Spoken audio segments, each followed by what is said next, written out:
Analysis, conversations, and the ripple effect of the first slew of executive orders signed by the new US President, President Donald Trump, is still being felt and being discussed. But what happens to those executive orders or policies that could impact Indians, Indians particularly living in the United States of America? To discuss this and more, I'm being joined by Milan Vaishnav, Senior Fellow, Carnegie Endowment. Milan, thank you so much for joining us. I've been watching and reading things that you've said and you've been writing about. It is indeed a very important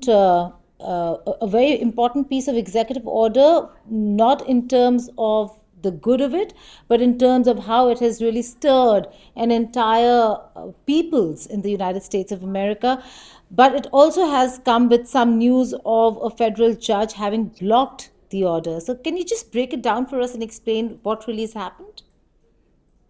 Sure. There were a flurry of executive orders that President Trump issued within really the opening minutes of his second term. One of the most noteworthy, and in fact, the most controversial, was an executive order essentially prohibiting or curbing what's been known as birthright citizenship, which quite simply is that if you are a parent residing in the United States, and you have a child on US soil, that child is a US citizen.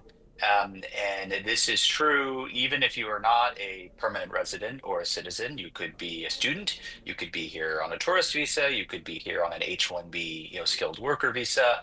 There are very small exceptions. For instance, if you're a diplomat, an Indian diplomat, your child would be Indian, not necessarily an American. And this has really been a kind of bedrock of US constitutional thinking. It's embedded within something known as the 14th Amendment to the Constitution. And Trump had mused on the campaign trail of eliminating this as a way of, curbing immigration. He feels like many people try to game the system. They plan trips to the United States, they get regular visas here, and then have children so that they can become US citizens. It was immediately challenged by a number of organizations, a number of states, attorney generals, and so on and so forth. A federal judge just yesterday, who was an appointee of another Republican president, Ronald Reagan, stayed that executive order for 2 weeks. If you read the comments the judge made, I mean, they were absolutely blistering, going so far as to um, tell ask, I should say, the member of the administration's Justice Department who was arguing the case in court, whether he thought this was constitutional at all. And when he said yes, he said, basically, you shouldn't have right to practice at the bar if you think this is constitutional. It's blatantly unconstitutional, Unconstitutional. mind-boggling that you would even do this. Right. We will come to the birthright citizenship, and it is very important. But before that, if I could just touch upon the deportation and immigration issue as well, and then we will have a longer conversation on the earlier aspect.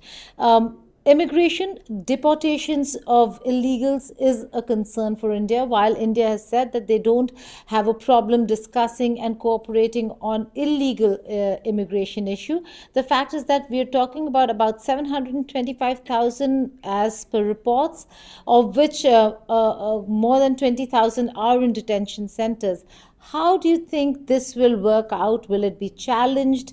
Are there lacunae in the entire order that the migrants are looking at? Well, I mean, there'll be all sorts of legal challenges. You can bet on that for a variety of different standpoints. Some people will question the ability to do this through executive action as opposed to passing legislation through both houses of Congress. I should mention that these are executive orders, right? So they don't have the full weight of Congress. And so that can create a constitutional issue. There are, of course, people who are coming here who may be undocumented. Who are refugees or people who are seeking asylum status. We should just note for your viewers that, many Indians who do come here without proper documentation do end up applying to stay. indefinitely via the system of a regime of political asylum that we have. I think what's noteworthy is that the government of India has clearly anticipated some of Trump's moves. And a little notice news item before the elections, back when President Biden was still president, there were several chartered Air India flights, which had repatriated hundreds of Indian irregular migrants from the United States back to India. Now we understand through media reports that there are conversations underway between the two governments to repatriate as many as 18,000 so-called illegal immigrants to the United States. So this is something where I think the government of India has calculated that we better be proactive on the front foot, in part because this problem is not going to go away. And secondly, we want to get on Trump's good side.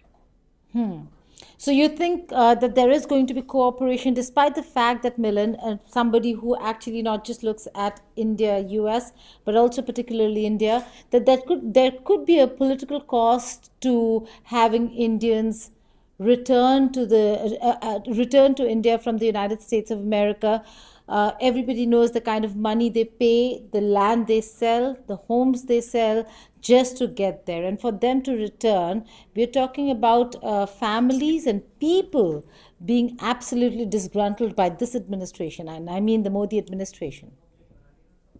Well, look, I mean, we have to return here to the law of big numbers, right? Which sounds very crass. We're talking about a country with 1.4 billion people. And so the political blowback from repatriating, thousands upon thousands is I don't think something that the Modi government is necessarily altogether obsessed with. I think the larger question is, um, you know, what in the long term are the steps that India and the United States and others, namely Canada, some of the Central American countries, going to take to try and stem this tide? One thing which really surprised me when I looked at the data and talked to the experts is that we have this mental image, at least many of us do, of many illegal Indian migrants coming through the southern border, starting in Central America, winding their way up in Mexico, crossing into places like Texas, Arizona, California. But in fact, there's been a really dramatic shift in recent years where much of the illegal border crossing on the account of Indians is actually happening via the northern border. In fact, the number one sector of the United States where the maximum number of Indians are being apprehended is what's known as the Swanton sector, which covers places like Vermont, upstate New York, New Hampshire. So this is an arrangement that is going to require cooperation not just between the U.S. and India, but also through third countries like Canada, which makes things very interesting given the nature of Indo-Canadian relations of late. All right. So we are looking at deportations, and while the numbers are small, they're concentrated in only a couple of states, particularly Punjab, Gujarat.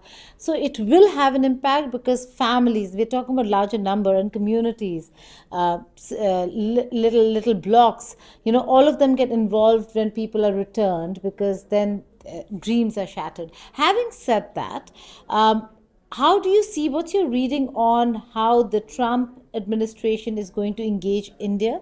We saw that the first bilateral was with the Indian Foreign Minister, External Affairs Minister Dr. Jaishankar. But it was not just to talk about, like has been in the past, where the joint statements read very differently. They talk about how there's strategic partnership, they want enhancement of ties. Over here, Marco Rubio was very clear that he needed to raise concerns regarding the immigration problem, and he did that. Yeah, look, I think if you want to reflect on the first 4 days or 5 days of this administration, I think it's pretty safe to conclude that thus far, it's still early days, but India has played its hand very well, would be my assessment. I mean, just, think about the facts.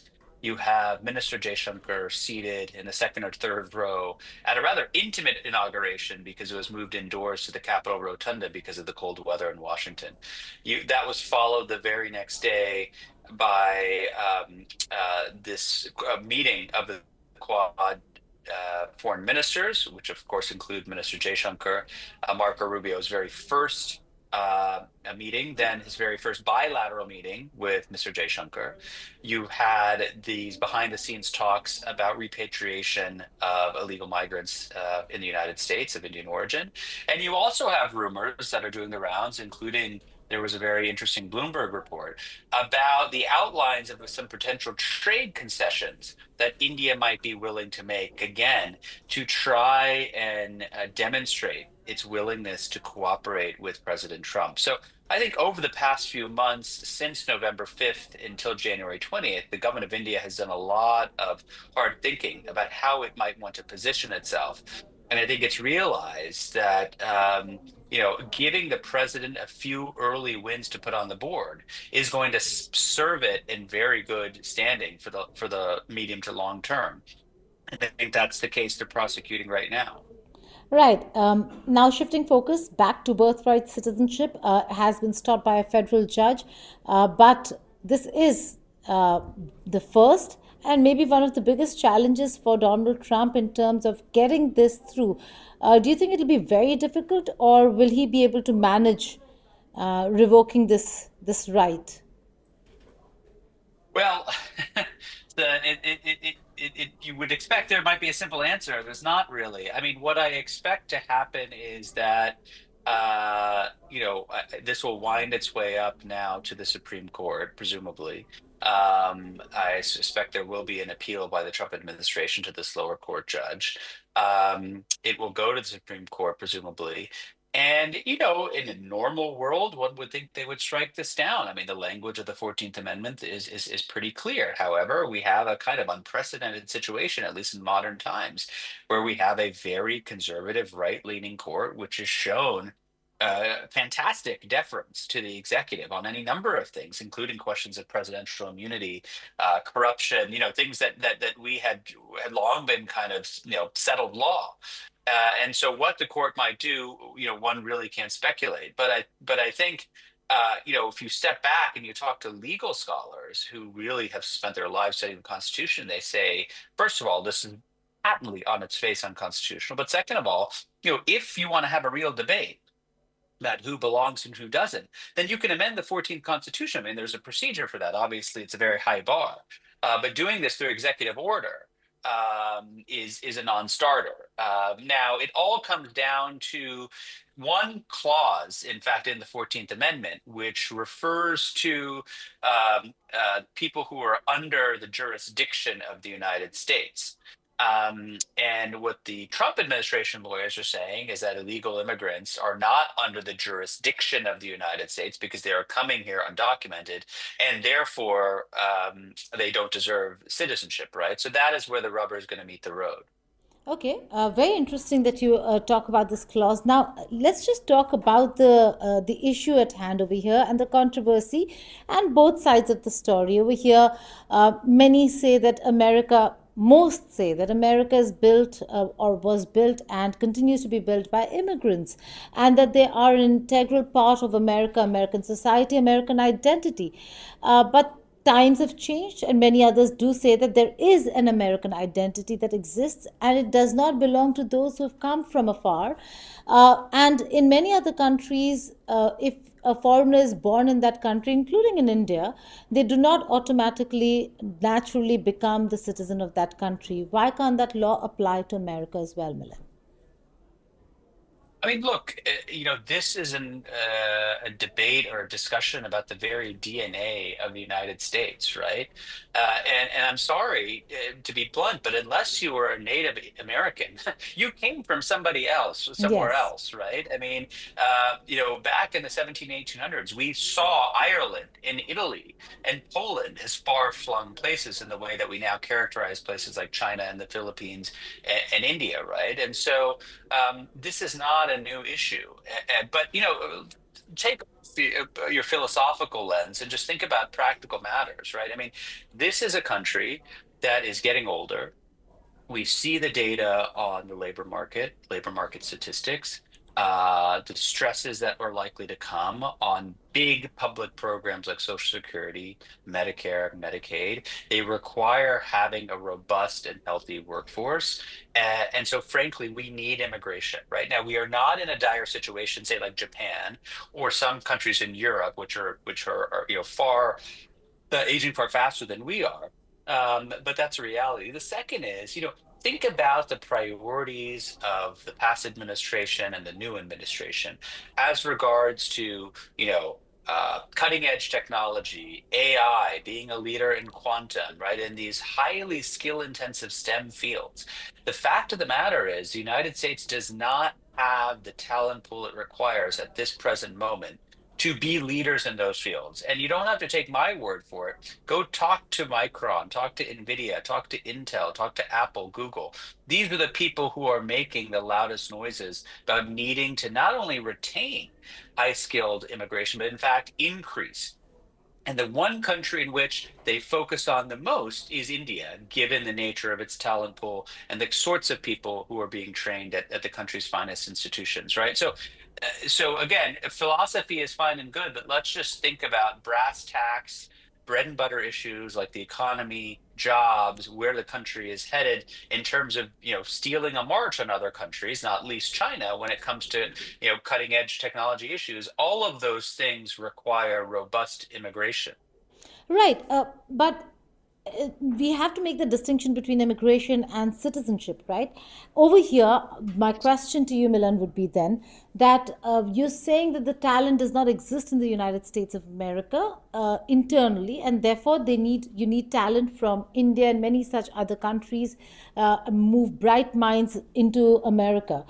But the fact is that they're still not citizens over there, and their children who are born there then become citizens, green card holders aside. I'm talking about the H-1B visa holders.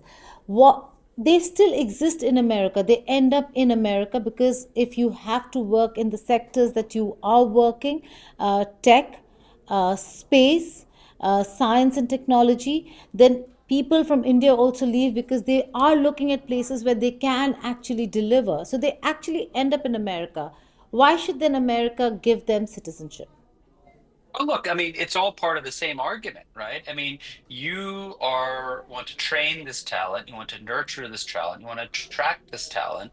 A large segment of this talent wants to make America its home, right? And so, if you close off pathways for putting down roots, for building a family, for basically planning your future lives here, right? That's going to have an effect on the supply of high skilled labor you have, right? And there'll be other countries, whether it's Canada, Australia, the United Kingdom, who will take advantage of that, right? So this is a this is a battle for global talent, So you are and there are certain saying things that you need to do. So you are saying that this revoking of birthright citizenship would lead or disincentivize people from getting to going to America? I think so, because look, there are already so many obstacles in the way that I think give a lot of people second thought. I mean, talk to Indians who have been in the queue for permanent residency or a green card, right? I mean, it's a really harrowing, tortuous experience. Or people who are on H-1Bs who have trouble getting H-1B extensions or getting work authorization for their spouses, right? Those are already, if you, I mean, look at global rankings of kind of competitiveness, right? I mean, these are things that are already strikes against the United States. If you were then to essentially adjust the policy framework of the country from the highest levels and say, look, I mean, essentially, we want to use you, but you have no home here, right? I mean, I think that's going to be a disincentive in the long term. I absolutely believe that. So you do think that it'll disincentivize them from going to America? They choose other countries, but America. Or ironically, they come here for studies. We train them at our best universities, and then we wave them goodbye as they take their talents elsewhere.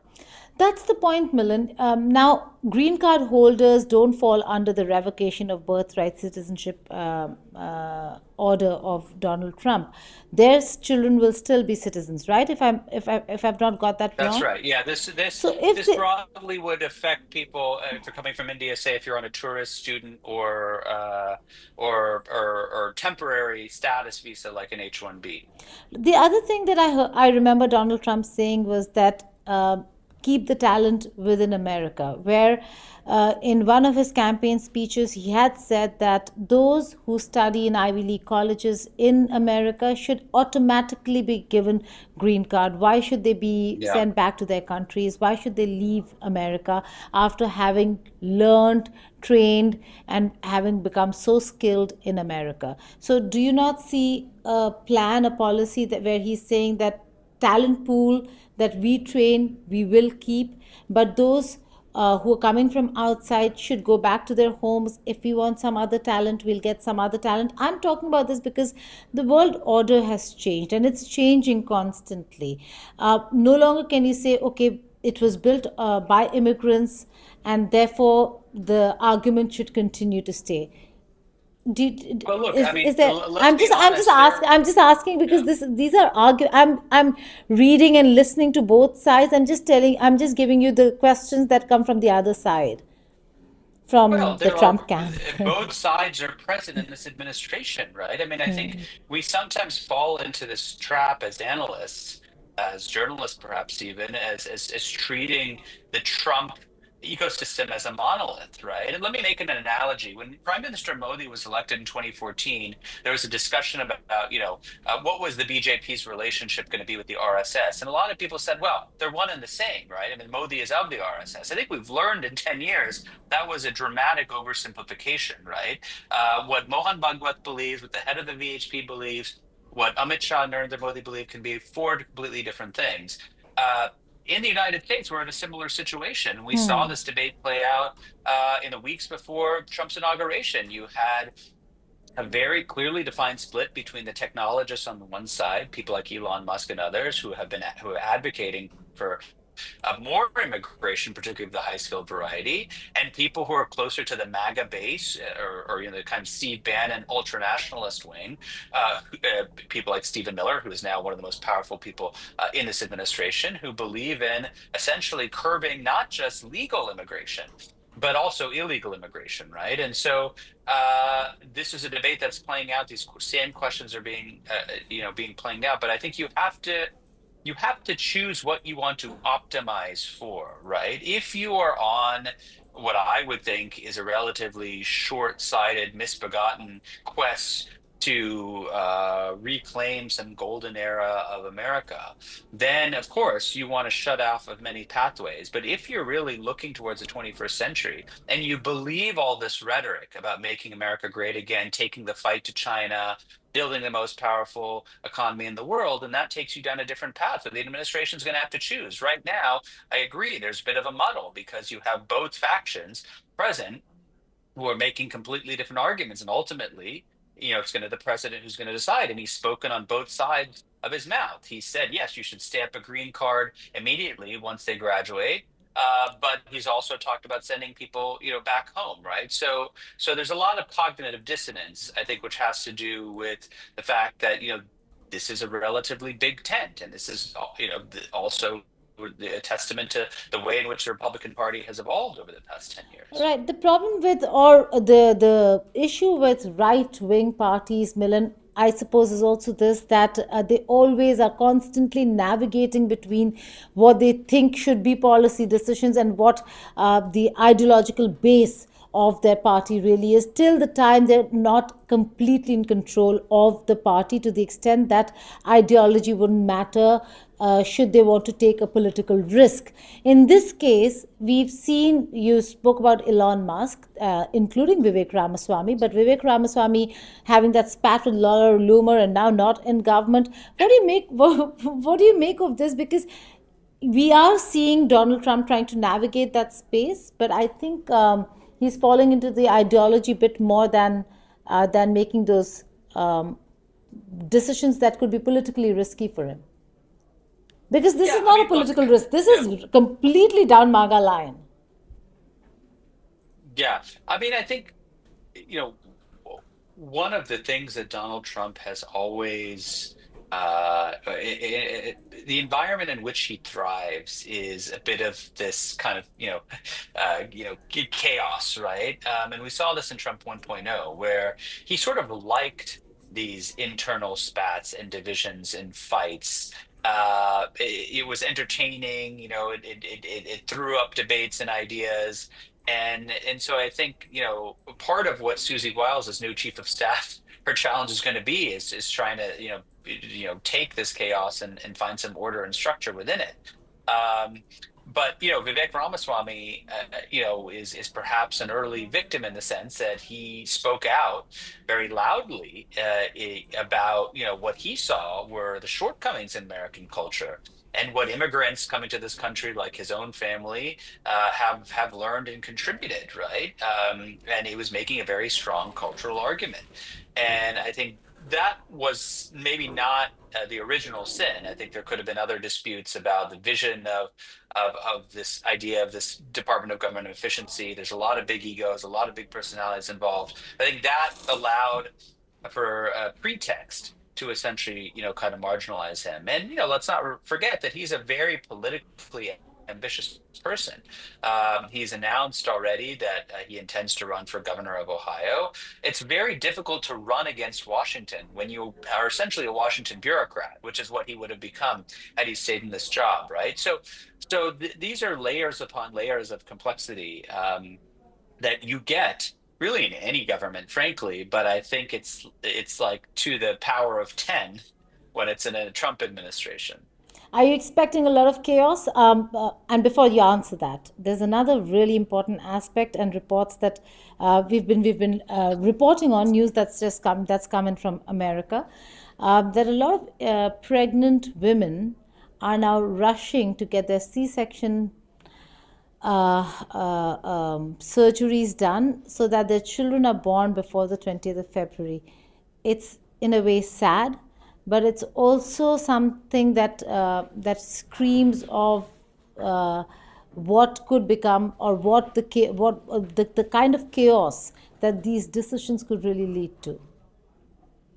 Yeah, I mean, look, remember back at the start of the first Trump administration when Trump issued this controversial executive order that came to be known as the Muslim ban, right? Where he essentially prohibited entry from people coming to the United States who hailed from a variety of Six Islamic states, dominant yes. countries. Right, exactly.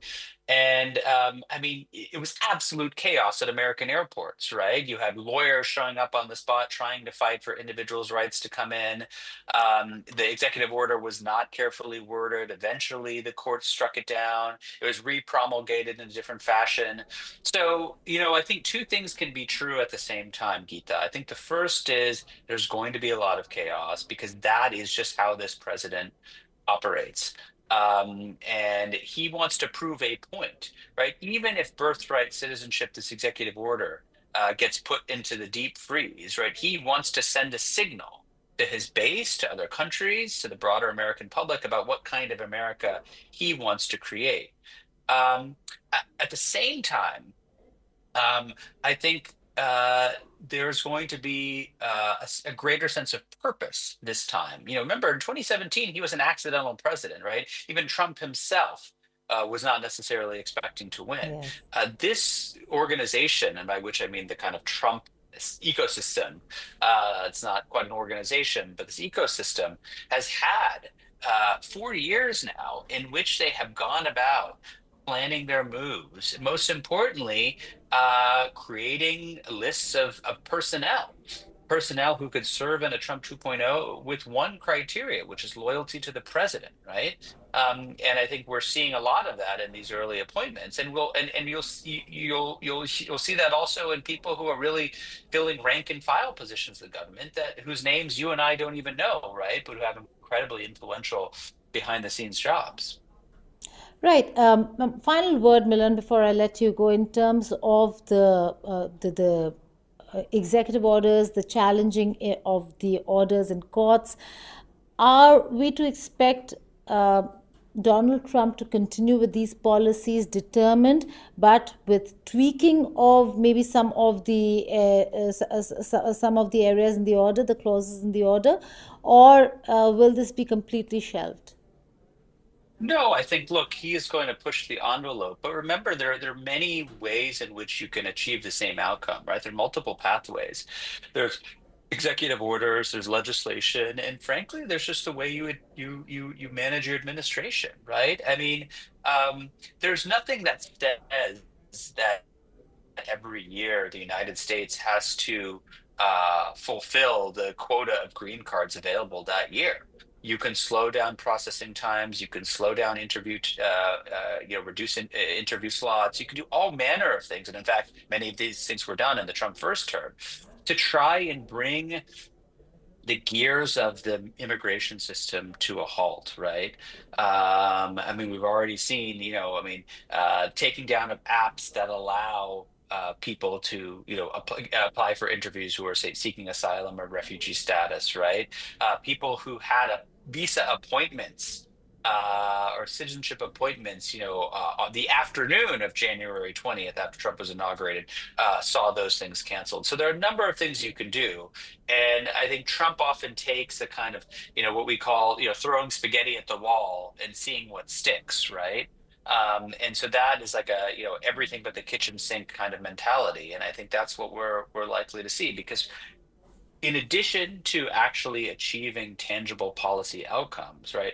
This is a president who believes in theater, right? This is a Hmm. president who was a reality television star, right? I mean, he is operating also in a complete on a completely different plane to try and connect with the American voters, or as he might regard them, American viewers.